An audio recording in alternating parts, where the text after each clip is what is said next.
Hi everyone, welcome to the part 2 of my introduction to cloud computing.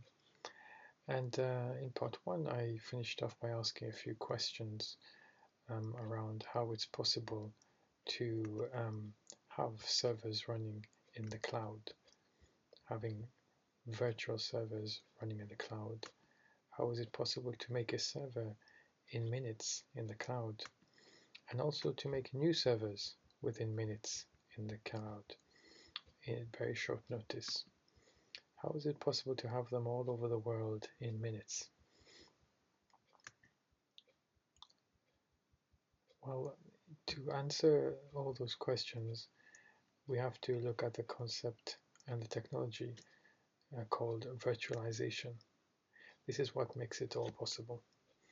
And virtualization is a process of making a software version of a computing resource. That resource could be a actual computer, like a virtual machine, for example, Azure VM. So here you have what we normally associate as a physical device, like a computer, a laptop running Windows, but now we have that running as a virtual machine in software. Talking about storage. So normally we're used to a disk being something you can hold, USB drive, um, various storage drives that you can see in big server rooms. Now all this is virtualized, and you have products like Google Drive, Dropbox, Amazon S3 providing this very similar, if not the same service, but virtually over the internet. Networking. You're normally used to seeing a network card plugged where you have your Ethernet cable plugged into it. That also can be now virtualized. And of course servers themselves, where instead of having the traditional very big machine, very tall machine in a air-conditioned facility for certain enterprises, all these servers can now be virtualized. And examples of that is Amazon EC2. And of course we have applications themselves, where we're used to having databases running physically on a server in the back office somewhere. These databases now again are on the cloud and are virtualized. It's good to point that this isn't a new technology.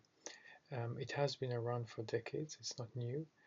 The concept of virtualization, the technology around virtualization, but what has made it more accessible in the recent time is the drastic increase in the speed of the internet that allows for transfer of data very quickly and very reliably, and that enables us to have the computing resources over the internet and available virtually.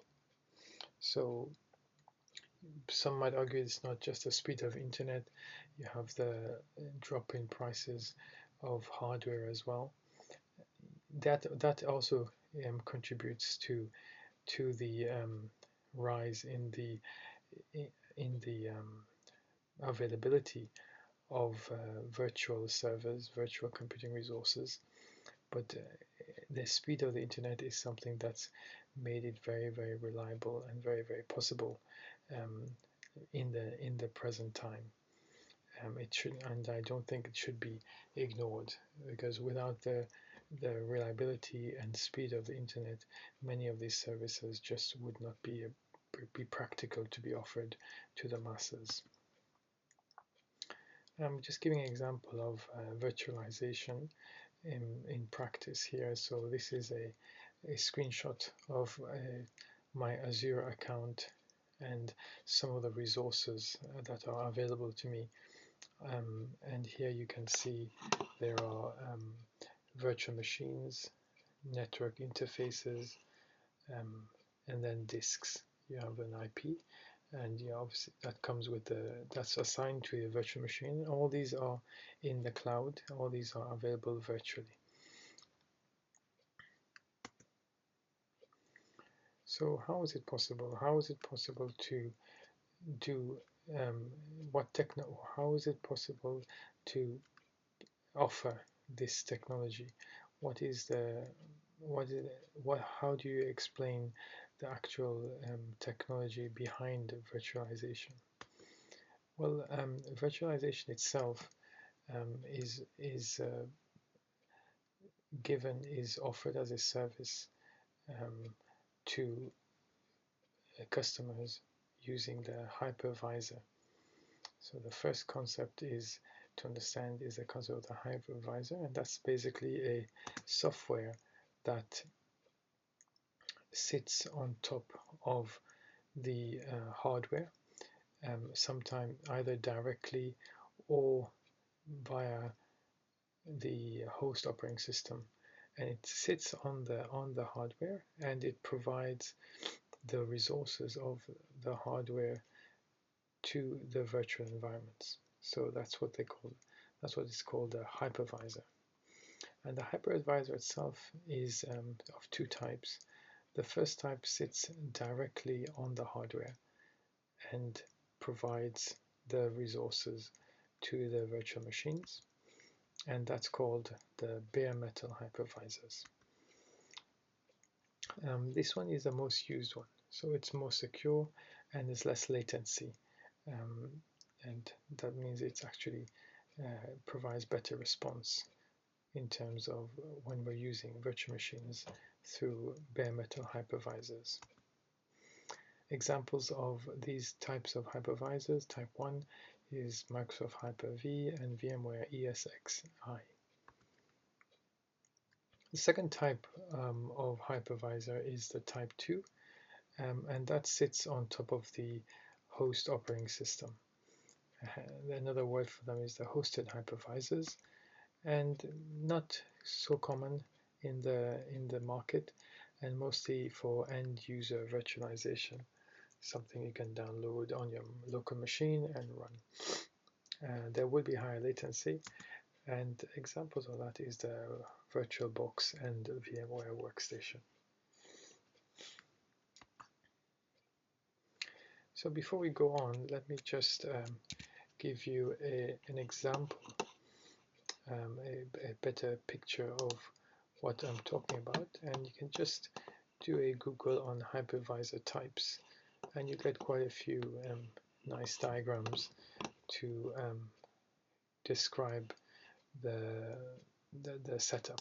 And here you have, here on this website, you can see a nice diagram here of the two hypervisor types.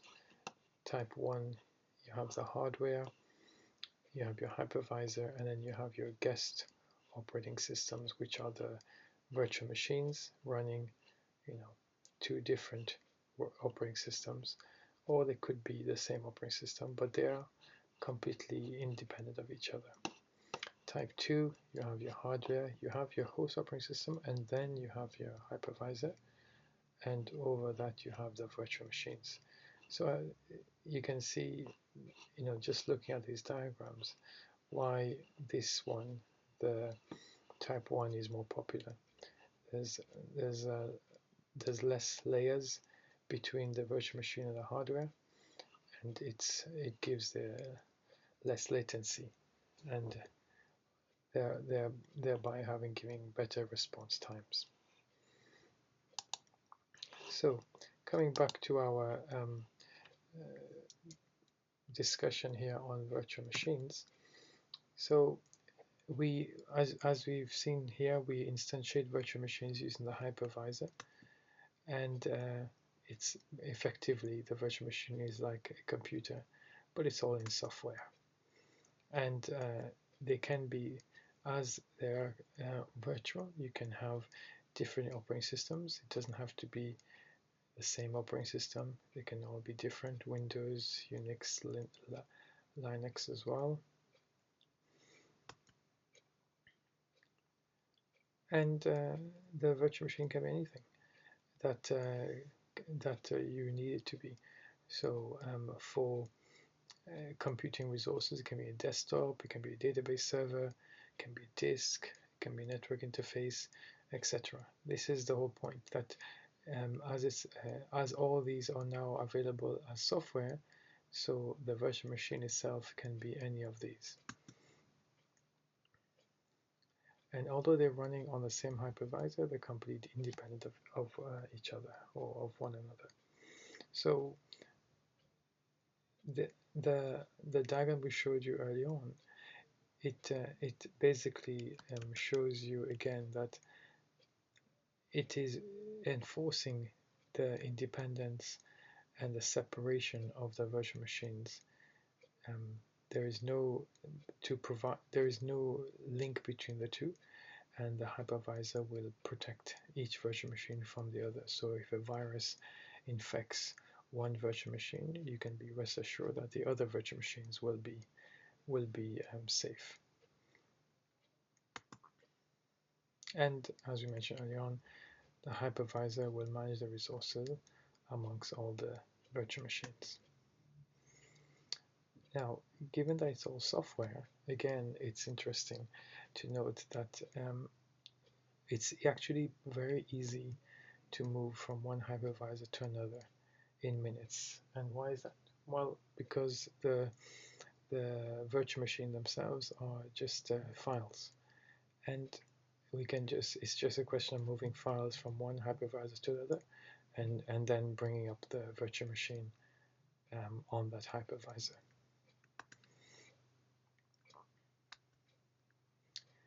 So I think by now you can start to see the benefits of using this technology.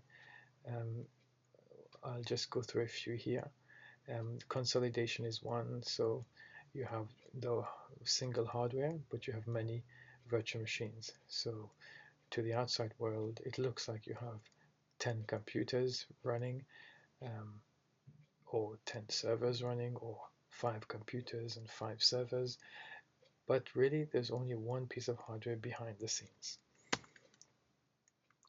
What does this mean in terms of actual on the ground? It's less infrastructure, less cables, less support staff, lower cost for the enterprise. Another great benefit is it's easier to migrate in case of disasters, because essentially we're moving files. And for the accountants out there, better utilization of actual physical hardware, something that will be music to the ears of accountants and managers, rather than having one server underutilized and sitting around for days and years. Here, when we're providing the virtual machines on the same server, we're actually making better use of the hardware. So in the old times where you had a database running on a piece of hardware, if the database isn't being used too much, or if the hardware itself has the capacity to run other things compared to just a database server, that would have just sat idle there running at 25% of capacity, 50% of capacity, So you're paid for the hardware, you're paying for the electricity, you're paying for the support, but you're actually not using the hardware to its full potential. Well, now in the world of virtualization, we have the benefit of being able to fire up virtual machines and use the spare capacity for something else. So thereby getting more money, more value for your money, more value for the hardware that we bought. And for more benefits around the cloud computing itself and the virtualization, you can refer back to my part 1 of my video. So I think this is, I'll stop here for now, but I think this is a good introduction to virtualization, the technology itself, how it actually works. Again, there's a lot of information out there on the hypervisors, the types of hypervisors, the pros and cons. But I hope this will help you and give you the introduction, the information you need to get a better understanding of the concept, the technology of virtualization.